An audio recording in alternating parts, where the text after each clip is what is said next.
All right, you perfect baby angel. Let's get going.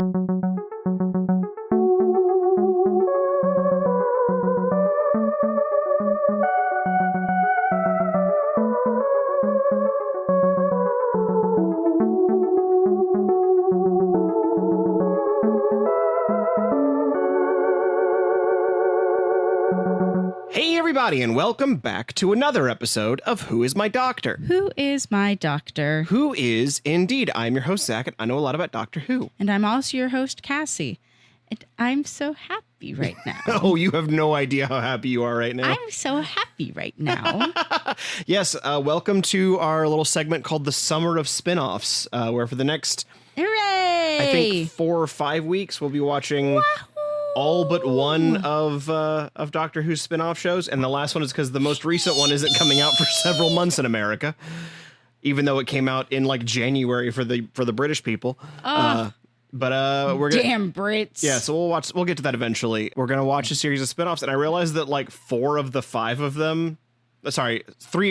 them plus last episode all have K-9 in them. Yes. Obviously, we had the Pirate Planet, which was a K-9 episode. This is a show called K-9 and Company. The next one we're going to watch is Torchwood, which isn't K-9, but it is Captain Jack Harkness. After that is the Sarah Jane Adventures, which has K-9 in it. And after that is the spin-off K-9 about K-9. I am enthused.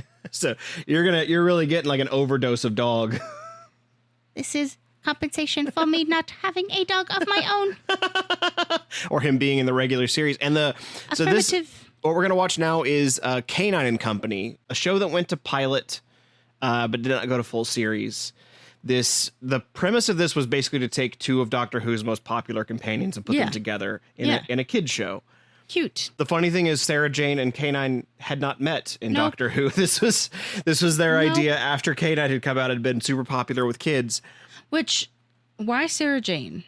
Sarah Jane was also a very long-running companion. I think characters like her. I think she was an appeal for people who like banter. She was Clara was to me a very like I wonder, a character that could keep up with the Doctor, very entertaining in her own right. I wonder if it was intended to do the thing of like K-9 is appealing to the kids. Mm-hmm. Sarah Jane is appealing to the parents who are having those kids. To be honest, I genuinely think that when they thought to do a spinoff for K-9, I think they were trying to do, without giving too much of the game away here, I think their idea was that it would be kind of like a Scooby-Doo thing. Okay. Or like a Jabberjaws, where it's like, these are regular humans and they're one wacky animal sidekick. God, I want that life for me so bad. Yeah. I want to be the regular human in a wacky animal sidekick context. Yeah, I think that was the vibe they were going for.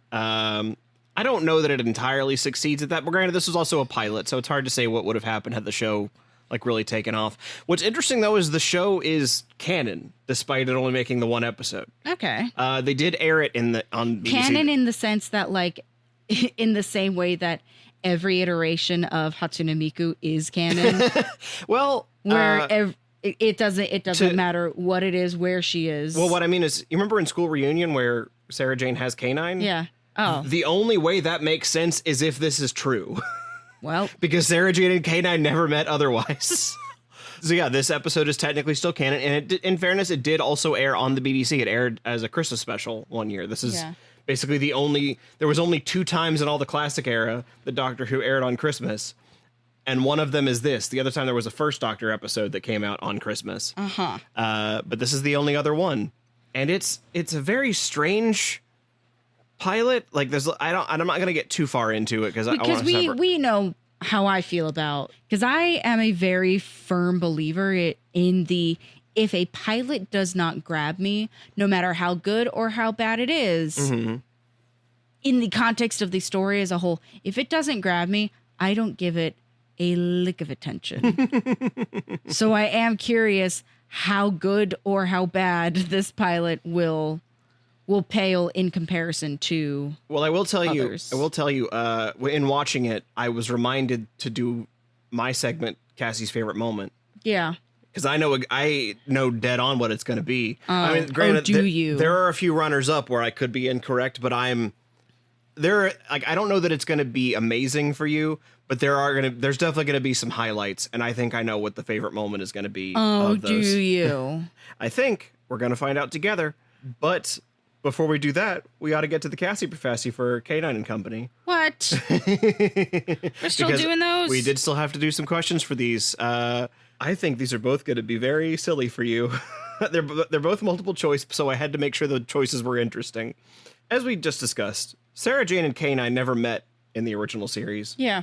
How do you think they meet up in this new show? Oh no. Do you want to get the options first, or do you want to take a guess and I'll give you the choices? I like guessing first and then having the option for options. Okay. So how do they meet up? May I ask, what is Sarah Jane doing?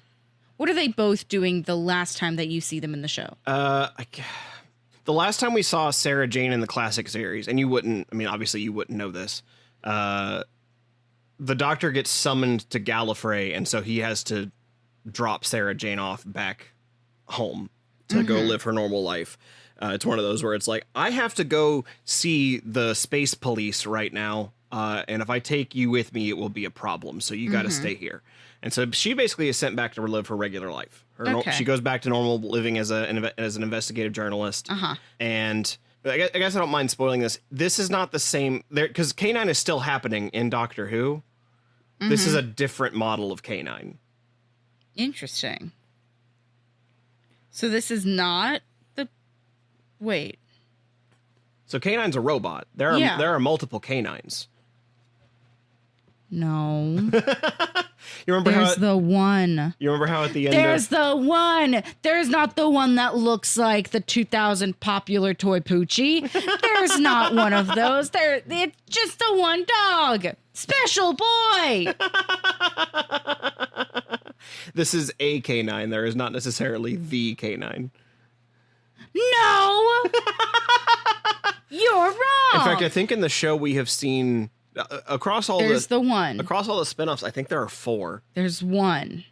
Because you remember at the end of class, we saw it, Zach. There's the one at the museum. Uno. Could you imagine if she just walked into a Radio Shack? Just picked him up. She walks into a Radio Shack, not looking for K-9. K-9's an employee at the Radio Shack. Hello. Can I help you buy a television? Welcome to Radio Shack. We thank you for your patronage. Welcome to Circuit City. K-9, how did you end up at a Fry's Electronic? I saw the UFO. I was confused. I was trying to go home. I thought it was Master. But then they gave me a name tag, and I am Employee of the Month. Damn, they said I am a good boy. And I said, thank you, affirmative. I have been Employee of the Month 13 times in a row. K-9, you've been here for a year and change? I had not done the math, but yes, when you put it that way. I will never leave. I've actually been here 2 years. I failed a lot. I had a rough start, but they gave me lots of chances. Me at every single job had a rough start, but damn, did I get a lot of chances. Okay, so he does not work at a Radio Shack or Fry's Electronics. No, he does not work at a Radio Shack. That would be very entertaining. No matter how cute he would look in a little polo shirt. With a little name tag. How does one meet a robot dog? Because I've also been trying to figure that out. Right? Personal. Just in real life, you're trying to find one. Yes. Because it was much easier in the 2000s when they put robot dogs on the toy shelves. I also love the idea of she goes to the mall and he's at a kiosk. Just, excuse me, miss. Are you interested in lowering your house's payment? We are here to talk to you about your car's extended warranty. Would you like to try out a new type of hand lotion? So soft. I wouldn't know. Would you like a ride on a T-Rex? It's on 4 wheels. I am part of the Ferris wheel. Oh, no. So cute. How the fuck do they meet? Okay, just give me the options because we'll be spinning off into silly bits. All right, so option A, K-9 zooms in to save Sarah from the villains of the episode. I'm today's hero. Option B, Sarah and K-9 are both investigating and bump into each other at a crossroads. Okay, they are not both at an AA meeting. Copy. Or C, Sarah finds him in a box. Oh, fun. Sarah finds him in a box. What's in here under the Christmas tree? In the most unassuming of places, I am in a box. How did you get in there, K-9? I am a mime. I made it. I saw a squirrel. I am not K-9. I am K-mime. I chased a rat into here, and then I got locked in. Because I know it's not cardboard box. It, like how horrible, evil people leave kittens outside of fire stations.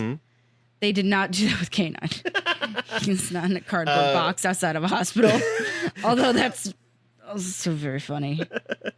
And then the other question for the Cassie for Fasty today is this show was, as I remind you, a spinoff of Doctor Who aimed at children. So they did have to keep the villain of the week mentality to it. So who do you think the villains of this pilot are, Cassie? No. Are they A, human sacrificing cult? B, underground mole people? Yikes. Or C, an evil politician and a big ugly alien? Oh, it has to be C as well. So a couple of C's. You're being a sea dog today? I mean, I like the specificity of a local politician and his big ugly alien. I don't know if you wrote that in such a way to get me to agree to that. I wrote all of these with the plan in mind that you would like. Yeah, but like you use specific words sometimes. Choice of word is big. Is big ugly for alien. Me. Yeah, because you know how I love mayors. Mm-hmm. A local politician with his big ugly alien. That's too stupid not for me to pick. Yeah, fair. It's a fair point. That's a wishful pick now, because if it's not that, I'm going to be mad. Well, I guess we'll find out together if Sarah Jane and K-9 meet when she finds him in a box. And if the villains of this piece are a local politician and a big ugly alien. I'm in a box. I'm in a box. As we watch the Doctor Who spin-off K-9 and Company. A Christmas special. Is it? Yes, it is. This came out on Christmas. Wait, hold on. Is it Christmas themed? I think that they went back into the episode and added some Christmasisms. Like, because there's some points in it that where there's a Christmas thing happening and it's unrelated to everything else going on in the story. I think they really went, how are we going to get people to like this? Well, it's coming out on Christmas Day. On Christmas Day? We have to make it seasonal. You there, K-9. What day is it? Why, it is December 25th, Master. Oh, then I haven't missed it. Okay. I'm in for a wild ride, I take it. You're in for something. I think there's gonna be a lot of ups and downs for you this episode. I'll put it that way. Let's not wait any further then. Let's watch K-9 and Company.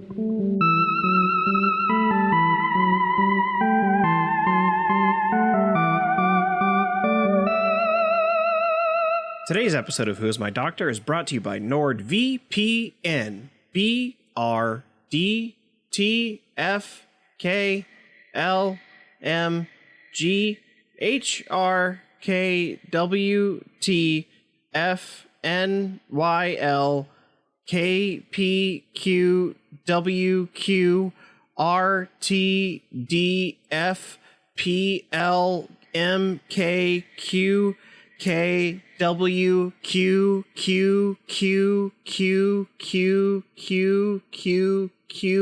STFJRQMTSDQMQQQQSTFJRKTBTF, which of course stands for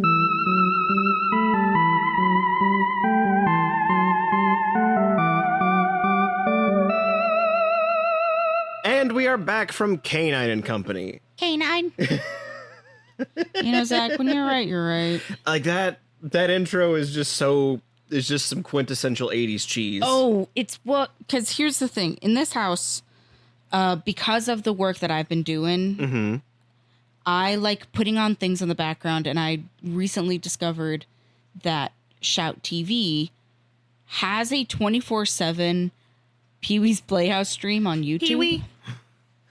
So that's what I have been just ingesting nonstop over the past couple weeks. Uh-huh. Because I love Pee-wee's Playhouse. Specifically, I think that Pee-wee's Playhouse is one of the best theme songs of all time. Uh-huh. Because it is so indicative of the time in which it came out. Mm-hmm. And it's just manic and crazy. And that's a theme song has one job and one job only. Mm-hmm. And that is to inform you about the about the time that you are about to have. The theme song sets the tone. Mm-hmm. I don't know that the theme song for this sets the tone at No, all. not at all. In fact, the theme song would lead you to believe that it's to be a very sci-fi heavy episode. Oh my God. No, here's the thing though. The sound of the theme song, it's the graphics. We're going to divorce the theme song from the intro graphics. Uh-huh. Theme song, perfect. No notes. The introduction just has shots of Sarah Jane in her car, on a porch drinking a glass of wine. On a random fence reading the paper. On a bike, walking through what I can only imagine are the moors. And then shots of K-9 basically doing the same things. Never once are they in the same shot together. K-9 and company, my ass. It is K-9 and also Sarah Jane Smith is here. It is K-9 trying to find company. K-9 is lost. K-9 cannot find Sarah because she's at a different house drinking a glass of wine. Can you believe that the composer who made that, he like wrote that version of the theme and he was like, all right, we'll send it off to the orchestra and they'll make an orchestral version of this. No. Can you imagine for a second if that theme song was played by like actual traditional instruments instead of the bleepity bloop synthesizer sounds? It deserved to be bleepity bloops. It absolutely needed to be that. My thing is, somebody made that and went, oh, this is a sick. What came first, the theme song or the visuals? Because I don't think they were talking to each other. And it's so much funnier to imagine that they went, this is the best theme song. Okay, great. Let's make an action-packed. Oh, we already did the visuals. Yeah, it's like super calm and cool and very British. It's so funny. What's funny for me is trying to imagine if they went, we're going to make this into a bit and have the intro be so chill. Meanwhile, the music has no chill.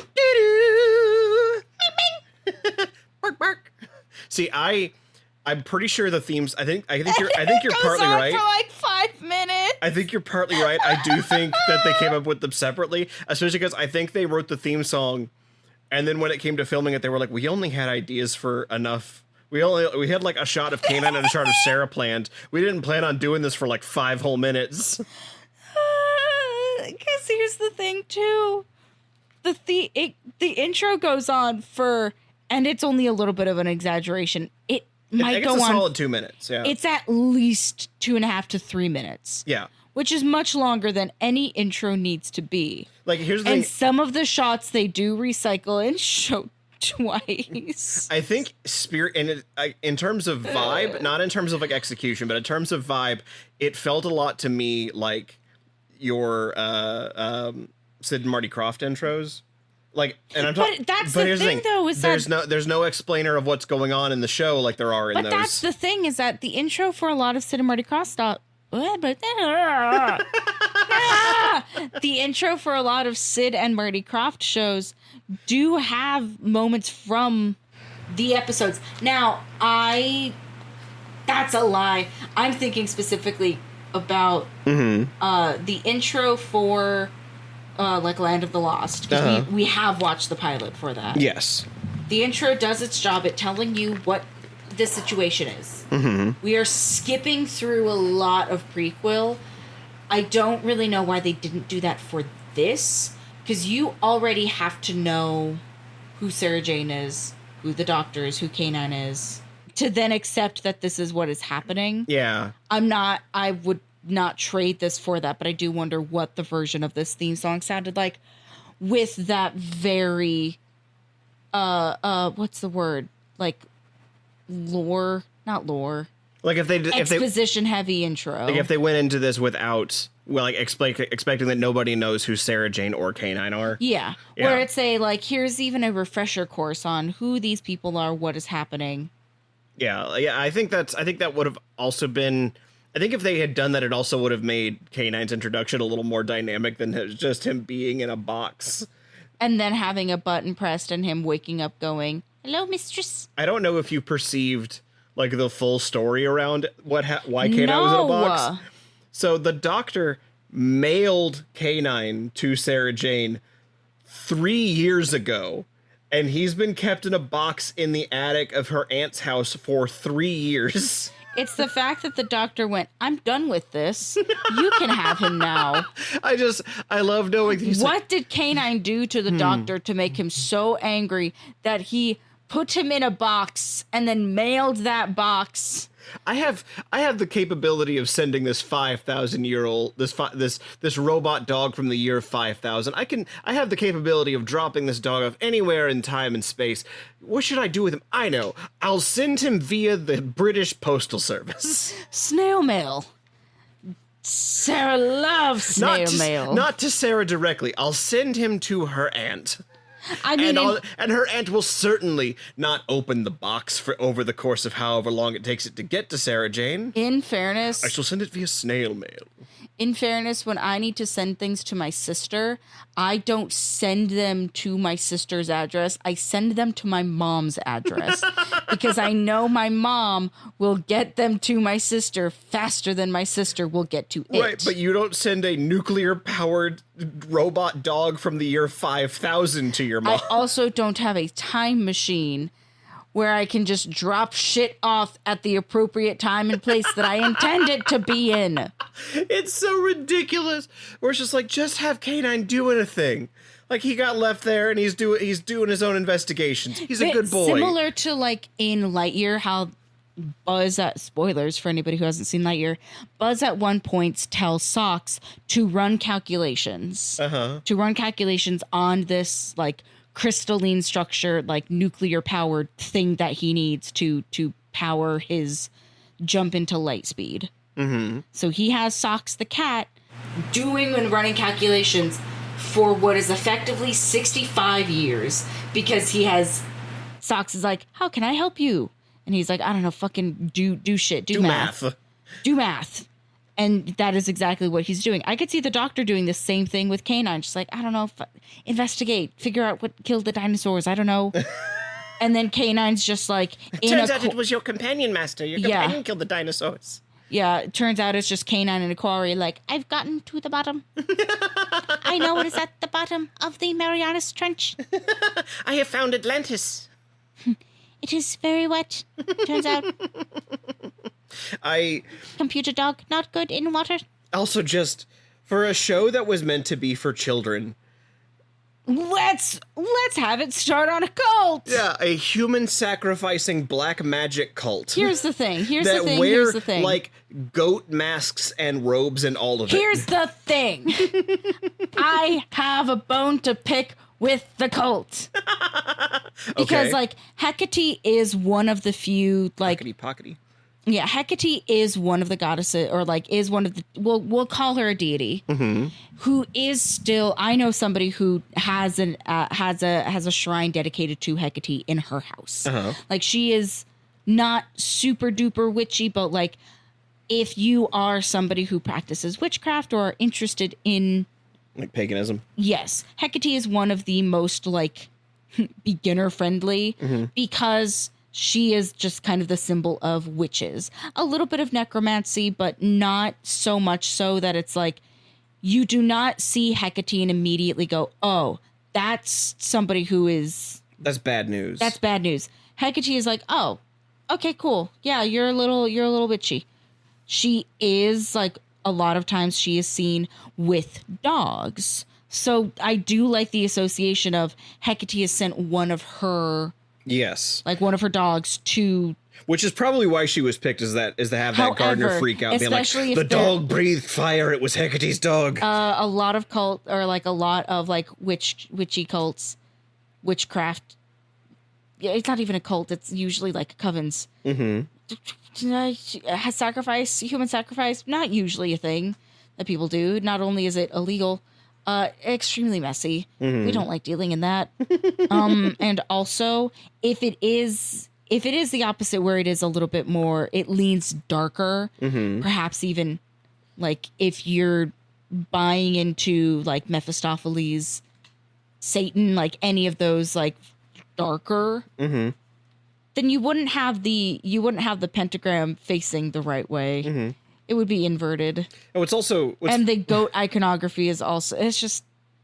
There's a lot. I don't want to go into it all. Well, even funnier, just like knowing what little I do about Hecate, like, you don't... Like, she was not someone you sacrificed humans to. No! You sacrificed dogs to Hecate, like K-9. Why are we sacrificing the weird teen boy and not our main good boy? Yeah, because I was like, oh, that's an interesting choice to have, like, she is associated with dogs. Yeah. We have a dog. That's a good choice. Yeah. But then to have the circle around the fire, have them just repeating, Hecate, Hecate, Hecate, Hecate. Ring around the rosy, could you imagine if in church we all just got in a circle and went, Jesus, Jesus, Jesus, Jesus, Jesus? I mean, when you think about it, that's kind of what church is. There are other words, though. There's literally songs that just repeat the word holy, holy, holy over and over again. That's different. My favorite is in my church going days when everybody would just start speaking Latin, but it was all very scary because nobody would put any like oomph into it. So it was just the same. Dominus.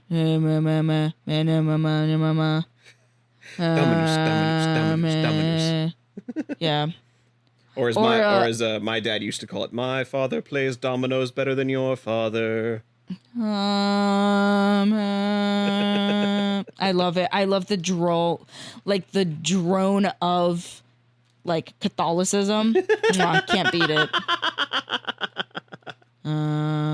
That's what when I man or whatever. Yeah, I guess. Anyways. Like, they also don't really establish a very good job of, like, what the coven is doing. No.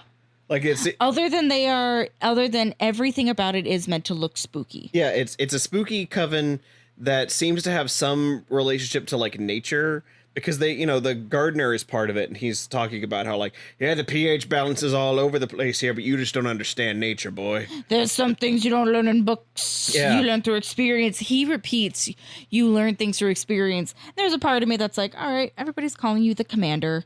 You were an older... I'm not even talking about that guy. I'm talking about the gardener. Oh, yes. Yeah, the gardener was doing... No, the command... the commander was one of my favorites, because he's the most British... thing I've ever seen. He talks like this. My only complaint, which is an ironic complaint, is that he is so very British, yet he has a German Shepherd. I love it. I do wonder if that's his own dog. He just wanted to bring him on set. Yeah. I'm like, is that even like a trained dog? He's just, and if it is, they have him on a leash the entire time. So I'm like, that's this man's dog. It is kind of funny that that's like foreshadowing that man carries a dog and he's the one who's leading the coven to Hecate. Sacrifice your own dog then, buddy.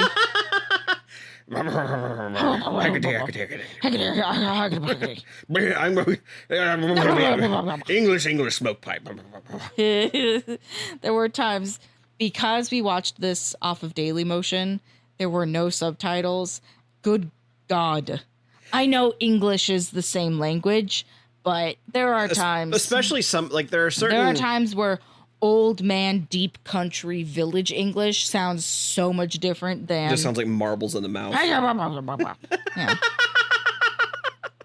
Yeah, and then the weird relationship that Peter and K-9 have, where Peter is just like a boy that's playing with the new Nintendo. I thought his name was Brandon. Was it Brandon? I thought it was Peter. I thought it was Brandon. Maybe. Oh no, Peter is the gardener's son. I'm sorry. Yes. You were correct. Yes, Brendan. Brendan just like sure enough, there's a party for the adults and the kids staying back to hang out with the new electronic. Brandon's basic reaction. Also, Brandon is her aunt's ward. Yeah. Does that mean they're related, or is that just a kid she found and went, "You're living with me"? I think that they said that it was I'll take care of you now. I think they said it was the aunt's nephew, so I think it's like Sarah Jane's cousin. I was a little unclear on that too. I was unclear, other than that he called Sarah to be like, "Hey, I'm at the place for you to pick me up." When she goes to pick him up, there is nobody else around. They are seemingly outside of the same building.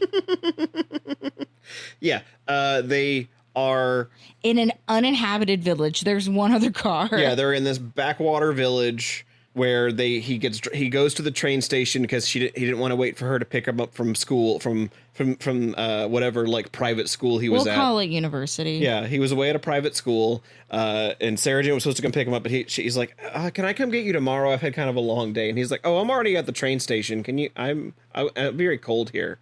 It's like, I didn't want to wait. Oh, you didn't want to wait? Okay. Yeah, that's one of my favorite moments is Sarah Jane just being like, "Oh, this little bitch." Well, because that's bitch boy. That's the thing is the first the first exposure we have is that he's very uppity and like, "Oh, I didn't want to wait. Like, I'm just come get me." Like almost bratty in a sense where it's like, "Oh, cool, fun, and interesting." We have this younger boy that's a little bit of a brat, and then Sarah, who's an older woman, who's not a brat in the same way, but she is also a little bratty. Yeah. Like that's where they overlap a little bit, is that they both... However, after that, she just goes, "You want to help me open up this box?" "Yeah, I don't know what's in it." Oh, it's very heavy. It's very heavy. They pick it up with 2 fingers. They literally levitate K-9 out of the box. They do, what's the game where you all... Mage hand. Light as a feather, stiff as a board. Yeah, they light as a feather, stiff as a canine. Light as a feather, stiff as a dog. Yeah. Stiff as a bork. Yeah, they each cast mage hand and can lift it because K-9 is apparently very heavy, but somehow less than 10 pounds. Yeah. He's made out of metal. Knocks on the side. No, that boy's fiberglass, maybe.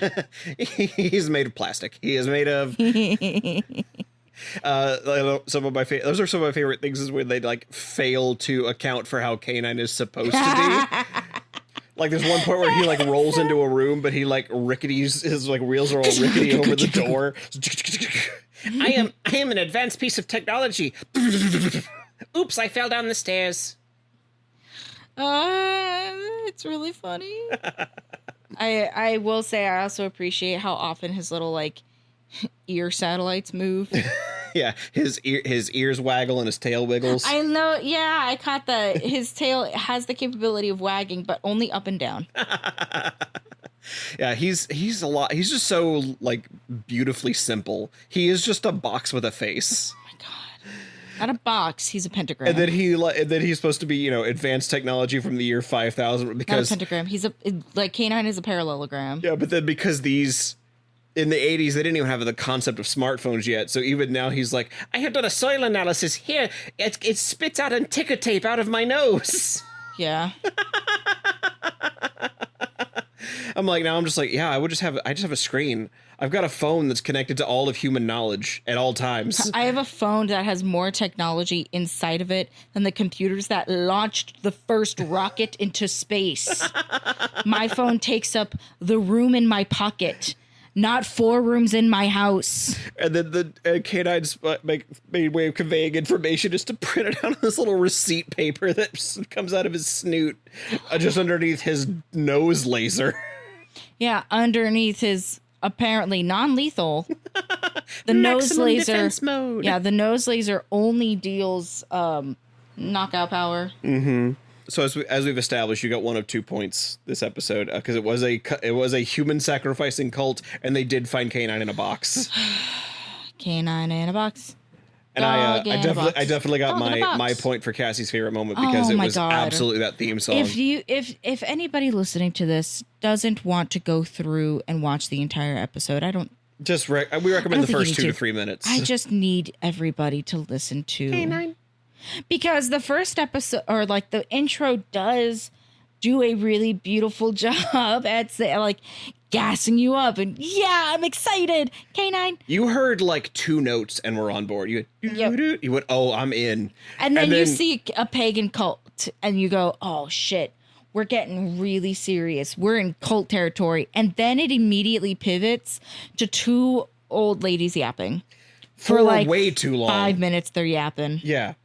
That's honestly my biggest criticism of this is there are so many scenes of just people yapping. It's called K-9 and Company. The first person you meet after the like cold open of this cult is literally just 2 people that we don't know. K-9 isn't there until much later, and when we see Sarah, she is just kind of annoyed. Like, and the part that's really frustrating, especially about that opening conversation between those 2 women, is you could just cut that. Yep. Like, we don't need any of that. Like, it honestly feels probably more interesting if Sarah Jane walked up to Lavinia's house after she was there and we don't see her. Yeah. Like, especially if we just gotten the hard cut from they're burning her in the cauldron to, like, I don't think we needed to see her at all. No. Well, because, allegedly, after that conversation occurs, 2 weeks has passed, and I went, fucking when? we didn't see, what was her name? I wrote it down. Hold on. Lavinia? No. We didn't see Julia, her friend. Oh, yes. It's one thing if it's we're showing that time has passed because Julia has her Thanksgiving, or I guess they don't celebrate Thanksgiving. She has her fall decorations up, and now she's taking those down and putting up Christmas, so we know time has passed. Yeah. We get nothing. Also, it's Christmas in the party scene, and then in the tiny trees in the background of every scene. I mean, it is funny to know that so much of this town seems to be pagan, but they're still celebrating Christmas. I mean, yeah. It would be one thing if it was like they're very clearly celebrating the winter solstice, because that usually overlaps. Yes. At least time-wise with Christmas. Winter solstice is like the 20th. The actual 21st. Plot ends up being this pagan cult is trying to take Christmas back. It's a war on Christmas episode, but in reverse. I'm just thinking about a reality where we have Santa's sleigh, but it is being pulled by K-9 because of his glowing red laser nose. I am Rudolph. The O is spelled with a 0, so you know I am sci-fi. Another fun little thing is when I forget who comes up to the house first after Sarah arrives, and he just goes, "Oh, here, I thought you'd like this. A thermos full of tea." Like, is that just a British thing to do? It's the British version of bringing a casserole over. I suppose so. Anyway, I'm leaving now. I'm dropping this off and I'm leaving immediately. Yeah, my dad thought you would like this. Bye. This is me just establishing my character. Goodbye. Sorry, I'm here and I had to leave, both for the plot. I am upset that it made a second appearance, but I'm really happy that this time the thermos of tea was not integral to the plot. Just haunts you the entire series as more thermoses of tea show up. Every time I think I can escape, a thermos of tea shows up. It is interesting to me that it sounded like at the end of the episode that the plan of the show was to be K-9 and Sarah Jane break up cults. Because at one point Sarah Jane says, it was either Sarah Jane or Brendan says something akin to like, I bet you there's cults all over the country like that. And that to me makes it sound like that was going to be their thing, was they were going to go around from village to village breaking up pagan cults, I guess, so Doctor Who can save Christianity. I suppose. It was just a weird pull. Because here's the thing, I do like the ending of witch cult versus laser dog and white lady kung fu. Yeah. Oh god, that's the best. That's funny. That's the behind the intro song. That's the best part of the episode. Is just K-9 firing his laser, and at robed and masked like sacrificing cult leaders. Meanwhile, Sarah Jane is doing like sick tricks, sick kick flips. Yeah.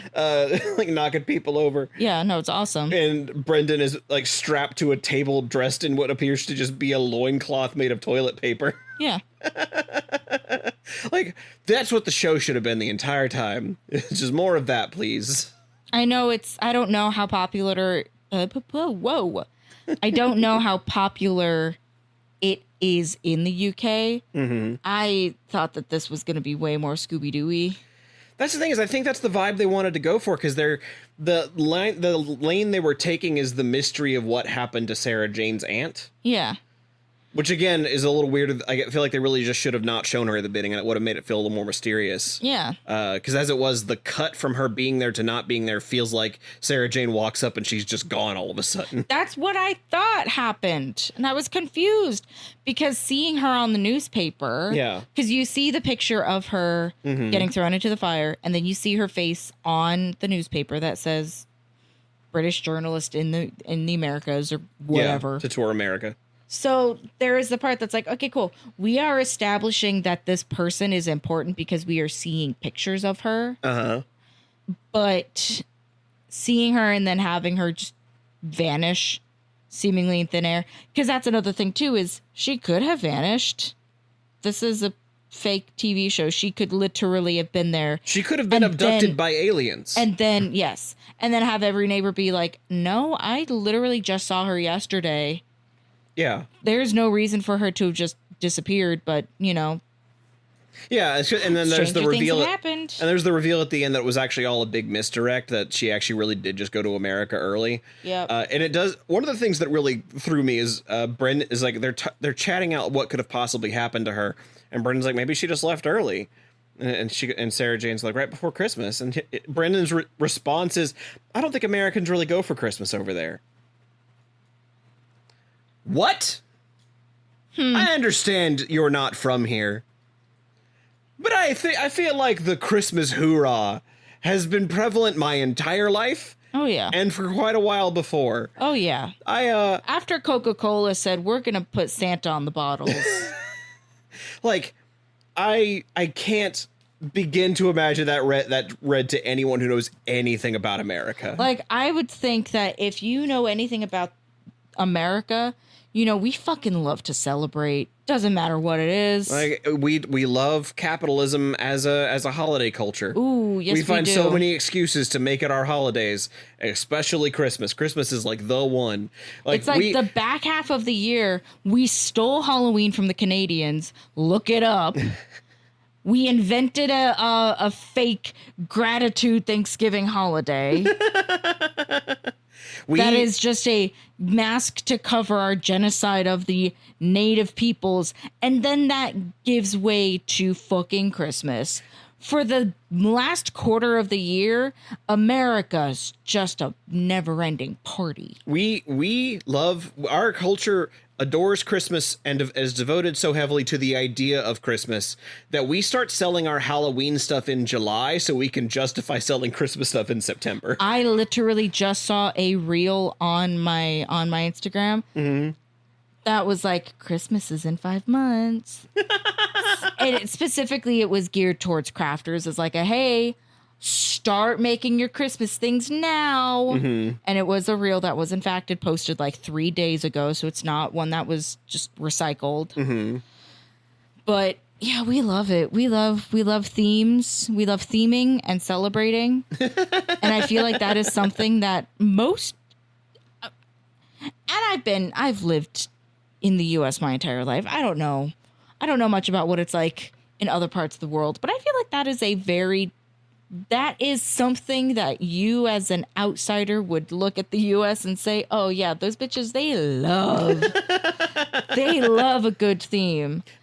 Food and festivities, those are the two things Americans go for. And themselves. Yeah. We love ourselves too. Yeah, it's just a wild claim to throw, because I can't even imagine that was true in 1981. Like that had to still be a thing. 1981 or like in the 80s is when we started seeing like the Black Friday sale drops, and that's like when people started getting trampled. Yeah. And then I also think that, you know, the Scooby-Dooisms, where that's what they were trying to do. They were trying to set up a bunch of misdirects and like mysteries of like, what happened to the aunt?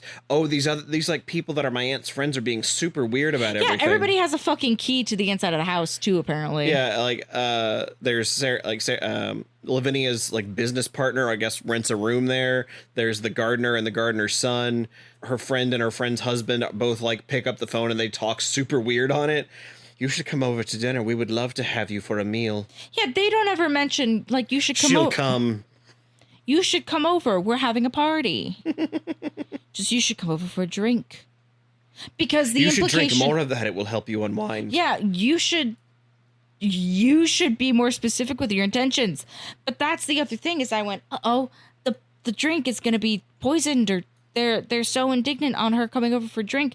They're going to do something to Sarah. Nope, they're just folks. They're just strange. Yeah, they're just a little strange. They just talk a little funny. Because I don't mind the idea of a misdirect. They're sort of leaning into like murder mystery tropes a little bit. There's just no overt murder. Not yet. Because like Lavinia could in theory be dead, and so they're like sort of leaning into that a little bit. But yeah, I do think maybe this needed to be a little Scooby-Dooier. Thank you. So part of that there needed to be more shenanigans. There needed to be more hijinks, more like, because some of my favorite parts of the episode are just K-9 chasing a guy. Because K-9 moves so slowly. This guy's like running away in fear from what he believes is the dog of Hecate, who is breathing fire when it's actually a big laser. Meanwhile, K-9's like, are you the person I am chasing? No, you are a garden gnome. Goodbye. Yeah, K-9 moves so slowly and predictably. My favorite shot in the whole thing is the camera is set between two greenhouses, and you can see the guy running like in front of the greenhouses, and then very slowly trailing behind him K-9 on his rickety wheels over the uneven ground. Like he's the snail that will follow you every day. It's the fact that K-9 absolutely should be an all-terrain vehicle, but he's not. He's on roller skate wheels. Yeah, or the fact that he's from the year 5000. He should probably be hovering a little bit. But no, they establish very firmly he's on wheels. He's got wheels. Yeah. I love him so much. God, he's such a little goof. Like, especially knowing that, like, modern day, I think in K-9 they've gotten rid of the wheels, and now he functions essentially like a trackless Disney ride. Oh, good. So he's just bouncing off into walls. Yeah, he's just rolling around the ground like a Zamboni. Incredible. Yeah, I love this dumb dog so much. He's just a toaster with a face. I think 90% of it is John Leeson's voice. It's so like perfectly tuned to that kind of silly character. Well, it's also the fact too that there are times where K-9 speaks at a moderate pace, and then other times where he's speaking so fast you can't understand. Well, because genuinely, K-9's voice feels very like you and I have voices for our cats. Yes, and indeed. so I feel like K-9, it really does feel like the voice someone gives their dog. Oh, I'm so excited for whenever we get a dog and we thrust that voice upon them. We get a gray dog with a plaid collar. Game over, homie. Because it's got to be a little dog too.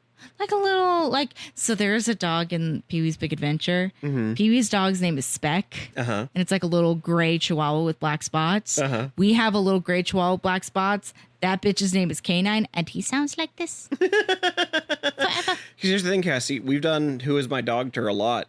Oh my God. What kind of dog is K-9? What kind of dog is K-9? Oh, okay, good. So he's... So it's one I learned about today. And it's not an official breed. Mm-hmm. But I think it's funny enough that I will share it. Somebody got a corgi, and it was a corgi mix. So they expected this dog to remain small, but instead what happened is that the mix part took over. So it's just a 40-pound corgi. It takes up the entire back seat. Its head is the size of a German Shepherd, but it still has the long, squat body of the corgi. I sent it to my sister. I'll have to show you later. But that's in my head. Corgi or K-9 is just like a little freak of nature. One of those corgi mixes where it looks like both dogs very clearly. But this one just looks like the corgi genes were much stronger than the other dog gene, because it still looks like corgi, but like if you gave corgi a potion of enlarge and it grew 2 times. Like if it was a corgi German Shepherd mix. Not even, because it's still small. It's still squat bodied. It's so funny. I've never seen a corgi mixed with a shark before. Oh, Freak of man. nature, that's K-9. Freak of nature. K-9 is the only one you can't assign a dog to. No. What would you say he is? I mean, I think he's supposed to look like like he's supposed to look like a hunting dog, I think. Either that or like a Scotty dog. Yeah, I think like a tall Scottish Terrier is kind of what he looks like to me. Yeah. Yeah, because he's got the like little ears and the like shape to his face. Like he is arguably, because I think Scottish Terriers. Like a Scottish Terrier Greyhound mix. Well, no, because they are, okay, yeah, Scottish Terriers are still pretty squat bodied. God, that does look like a K-9 though. Even out of the collar. Yeah, I think his head was based on a Scottish Terrier. Like I think all of them about it is Scottish Terrier. He's just a little tall for one, I think. Big. Because I think he's like knee height. But I think that there are Scottish different... Terriers are like only like half of Shut up. There are different versions though. Shut up. I'm looking at dogs. Stop it. I'm learning. Can you imagine if they gave K-9 a Scottish accent though to match that? What would that sound like, Zach? Affirmative. Aye, mister. Maximum defense mode. Thank you. I love Scottish robots. Something about that's very funny to me. Yeah. Well, because like, I mean, that's an Irish Terrier. That's pretty K-9-y. It's tall, but I definitely think K-9 is intended to be terriers because also terriers are the most autistic coded dogs. Terriers just get very into whatever job they are doing and are relentless. A dog with a hyperfixation. Yes.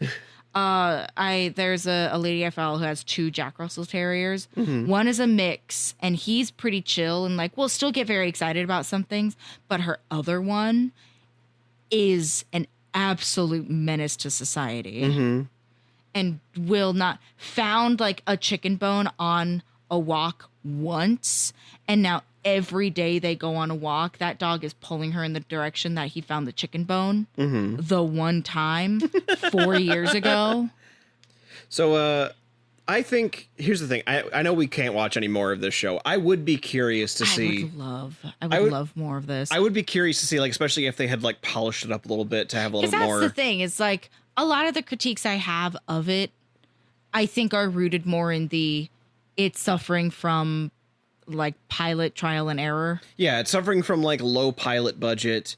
It's suffering from like we haven't quite figured out what the show is yet. Sort of. We don't want to spend a lot of money on making a super awesome intro scene. Yeah, and my understanding was like the show was received pretty well at the time. I imagine so. There was some like leadership change at the BBC, and they didn't want to deal with like greenlighting a new series for that, so it just kind of like languished and never really got picked up.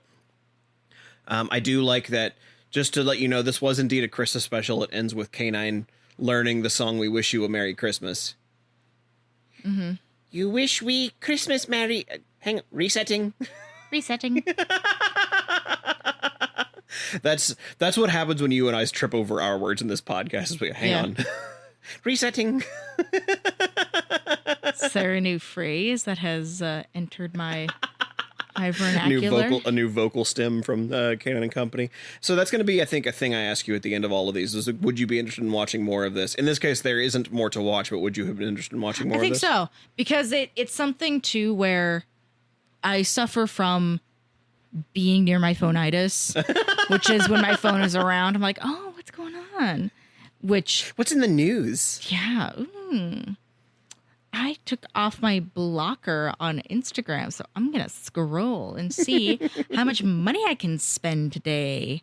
So unfortunately, it did lose me at one point, and I did just kind of get a little sidetracked and bored. But and again, I do think that's a lot of that was just there were so many scenes of just there people was a talking. lot of I was very understimulated. Yeah, at times, which for a children's show might be a bit of a because problem. also I know that it's British. I know that the sky is always gray and the grass is very green. There were no other colors. Granted, it is wintertime, so I'll give it that defense of. Well, it's also, there's a reason why the most engaging part for us is watching K-9 fire lasers at the Covenant. That's because it adds this like sparkle of red and these explosions that add a lot of. Even when they're in the like Christmas party, everybody is in very drab droll color.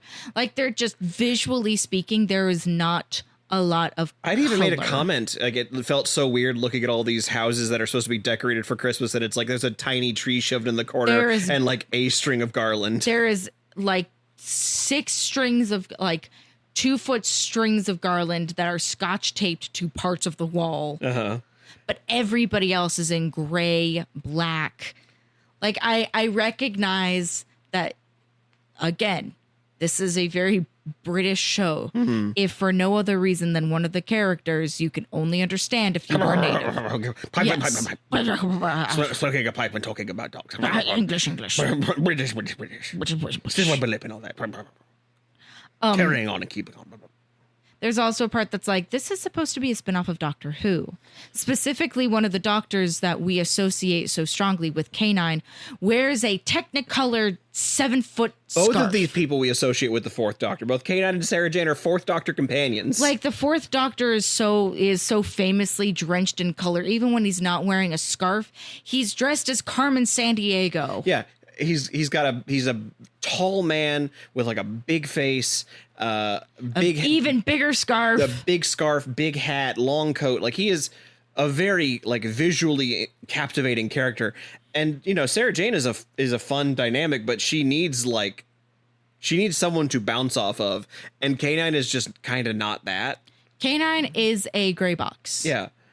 Like one of the most, because even if it was a thing where it was like Sarah is the straight man again, but we've put Brandon in, like, he's a foreign exchange student. Yeah. And so he's dressed in worldly attire or he just finished up a sabbatical in insert place that British people like to travel to. You know, where it's a thing that makes it so that way, like, you've established Brandon is very curious about the world around him and is very intelligent and smart and ostentatious and a little bit out there. He's the one now that is like the smart guy compared to Sarah Jane being the more intelligent, curious. Yeah, you've basically just replaced the Doctor with a much younger model. But when you have these two people that are on the same, that I've been using this phrase a lot and I stand by it. When you have two people that are vibrating at the same frequency and that frequency isn't a lot, like, yes, those two are gelling very well together, but outside of their chemistry, it is not engaging to watch. Yeah. The thing is, I think what they needed to do genuinely is that I think they needed to let K-9 be the hyper intelligent, I know all the stuff guy, and let Sarah Jane be the one who like puts pieces together. She's the insightful one. Like, she doesn't know as much, but she is a wiser character. She is much better at putting pieces together and saying, hang on, K-9, can you look up this thing for me? Yeah. I had a feeling. Yeah. Like those sorts of information, especially like when you got a dog from the future, he's going to have some database of stuff that hasn't happened yet. And I think even Brendan makes a point of asking him that at one point. Yeah. So I think, and then I think Brendan is here, and I think Brendan is supposed to also be like the techie nerdy kid, but he doesn't really add much to the dynamic, unfortunately, particularly when you're comparing Brandon to any of the characters that are on TV at that time. So if we're looking back at Sid and Marty Krofft, even the most unengaging characters are still like, there is some quirk about them, even if that quirk is, oh well, they're just the tall blonde one in this one. Yeah. He just he wasn't, like, he was the energy he seemed to bring is he's the kid. Yeah. But even still, he's not 12. He's clearly he's not even supposed to be 16-year-old, but he doesn't seem like a child prodigy. He just seems like he's a late teen who's into tech. Yeah. And I'm like, which okay. I suppose, granted, this is 1981. Sure, that's a tech, being a kid that is interested in tech is still a new thing. Whereas for us, it's a very like, of course you're a kid that's into tech. You were raised on an iPad. No wonder you're good at computers. If there were more of this, I would be interested in watching, just because of how much I like K-9. I would want to see how it evolves. I would want to see where it went from its first episode to like a season finale. Yeah. Yeah. I would be interested in seeing that too. Just because I know that there have been plenty of times where, like, I mean, it's a different vibe and a different energy, but like there have been several animes and like that form of storytelling where you do set it up as a very like, oh, we're just doing like a cute little dungeon crawl. Mm-hmm. It's just a little dungeon crawl anime. And then at the end it's a, oh no, this, spoilers for anybody who hasn't seen Delicious in Dungeon. Oh no, this man's sister turned into a dragon chicken. Thing. Huh. Well, now we got to figure out that it is still a dungeon crawl anime, and there's food involved, but now there's mysteries to solve. Like if it had the opportunity to pan out where it did start off as a like, oh, well, we're starting with a human sacrificing cult. Mm-hmm. And then you learn about how, because we have established that the Doctor is not involved, but that doesn't mean that they couldn't pull in Doctor Who aliens. Yeah. And different species that perhaps, even if it's not a big thing, but it could have just been a thing where it's like, oh, dip, there are mole people, but it's not mole people that are like recent. These are people that have been living on Earth for a very, very long time. Yeah.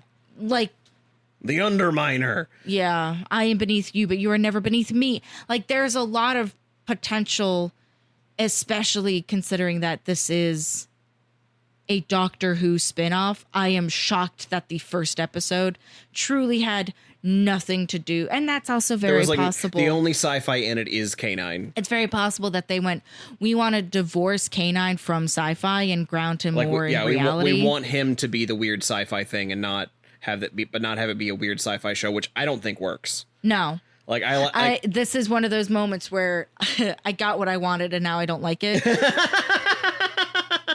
Where I want weird sci-fi more rooted in reality, and the fact of the matter is that just doesn't. Yeah, it's not engaging. Yeah, even if it was fake sci-fi, like it was somewhat like it was some group pretending to be like some high-tech cult thing, and it winds up just being some dudes doing like, you know, effectively close-up magic. I think that still would have at least leaned into a little bit more of like if you're a fan of Doctor Who, you're a fan of this show because they both play in the same spaces. We are pulling some of the cues from Doctor Who, but we are not making it a Doctor Who show. We're not just doing Doctor Who, but again. Yeah. Like there are certain things here where we have a woman as the lead and she has a sidekick wonder dog. I do think that the other spinoffs, granted, I never really watched most of the spinoffs. Uh-huh. I mean, I like dipped into them for a little bit. The thing about Doctor Who is that I like Doctor Who because I like Doctor Who. I didn't really care about the stuff that was like happening elsewhere in Doctor Who. Well, that's fair. That's like, now it came to bite me a little bit at near the end of Tennant's run, where they had that like the Avengers episode where they brought all the things together. Yeah. Where they brought Torchwood and the Sarah Jane Adventures into Doctor Who. And I was like, I didn't understand any of this was going on, but I guess that wasn't for me. It was for people that were in the whole Whoniverse, as it was. Yeah. So I don't know much about these other spinoffs that we're going into other than just some like general vibes. I'm excited. I will have to watch them for me to get Profassi questions for. But yeah, the next one is going to be following the adventures of Captain Jack Harkness when he was not aboard the TARDIS. Which I'm still upset at how that story ends. I've erased it from my memory. That is not the You don't remember that he's the face of Bo? Shut up. The face of Bo, they call him. Which also, speaking of the museum, they do have the face of Bo on display. Mm-hmm. And there was... Why you would go into a Doctor Who exhibit and not know who Doctor Who is or what any of it is about, I don't know. But there was one family that went and every single kid walked up to the face of Bo and went, ew. Why is he like that? And I was like, You live a million years and see how you feel. See how you look. Yeah, I went, I'm not here right now. I'm not going to step up and be that kid because honestly, these kids don't care. Yeah, So I am excited to revisit because I do remember liking Captain Jack Harkness. Yeah, it's I don't really know a whole lot about the show. I've only ever seen the pilot And that's what you and I are going to watch next time, too. So I've decided, I originally thought about looking into some, like, what are the best episodes to watch so we get, like, a good vibe of it. I was like, no, I feel like... there's also the part of, like, if this is something that I decide to watch on my own, because I'm always... Or if we want to come back to it for a later episode of the podcast. I'm always on the hunt for shows to watch. Speaking of shows to watch, I've started Steven Universe again, just because it's kind of sci-fi, fantasy. Mm-hmm. I forgot how sweet it starts off. It's just so plucky. Oh yeah, I hate watching innocents die. We go so it'll be nice to revisit Captain Jack before his innocence is dead. But yeah, we go from K-9 and Company, a failed spinoff, to the first successful spinoff, a Torchwood that lasted for, I think, 3 or 4 seasons. Good for them. Yeah, it lasted into Matt Smith's era, actually, surprisingly, as did most of the spinoffs. They lasted at least 1 season into Matt Smith's era. So we're gonna watch Torchwood, and we'll get into that on the next episode of Who Is My Doctor? Who is my doctor? K-9. Who is my doctor? K-9. Although I know we did it before, but that particular K-9 always will remind me of K-9 crunchies can't beat you. They make for such a yummy treat. Something about there's just something about the word K-9 that reminds me of the Brits, and I can never figure out why. Ha ha ha ha. Who's my doctor? Who is indeed.